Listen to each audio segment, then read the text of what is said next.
പയ്യാവൂർ ടൗണിൽ തെരുവുനായ ശല്യം രൂക്ഷം. തെരുവുനായകളെ പേടിച്ച് നടക്കാൻ പറ്റാത്ത സാഹചര്യമാണെന്ന് നാട്ടുകാർ പറയുന്നു.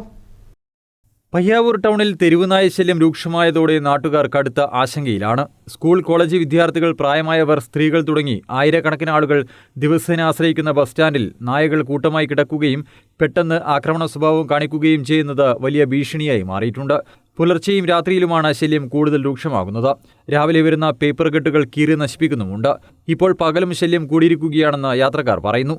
അടുത്ത കാലത്തായി നായകൾ ആളുകളെ പിന്തുടരുകയും വാഹനങ്ങൾക്ക് മുന്നിലേക്ക് ചാടുകയും ചെയ്യുന്ന സംഭവങ്ങളും വർദ്ധിച്ചിട്ടുണ്ട്. വിഷയം സംബന്ധിച്ച് പലതവണ ബന്ധപ്പെട്ട അധികാരികൾക്ക് പരാതി നൽകിയിട്ടുണ്ടെങ്കിലും ഫലപ്രദമായ നടപടി ഉണ്ടായില്ലെന്നാണ് നാട്ടുകാരുടെ ആക്ഷേപം. ഈ ബസ് സ്റ്റാൻഡിൽ തെരുവുനായ്ക്കളുടെ ശല്യം അതിരൂക്ഷമായി വളർന്നുകൊണ്ടിരിക്കുകയാണ്. ഇവിടെ ഒരുപാട് സ്കൂളിലേക്ക് പോകുന്ന കുട്ടികളും ഒരുപാട് യാത്രക്കാരും ലോങ്ങിലേക്കും വയനാട്, മാനന്തവാടി, അതുപോലെ ഭീമനാടി സ്ഥലങ്ങളിലേക്ക് ഒരുപാട് യാത്രക്കാർ വന്നെത്തുന്ന ഒരു ടൗണാണ്. ഇവിടെ പട്ടികളുടെ ശല്യം, തെരുവുനായ്ക്കളുടെ ശല്യം അതിരൂക്ഷമായിക്കൊണ്ടിരുന്നു. ഇതിനെതിരായിട്ട് അധികൃതർ ഉടനടി എന്തെങ്കിലും ഒരു തീരുമാനമെടുക്കണമെന്ന് ഞാൻ പ്രത്യേകമായി പറയുകയാണ്.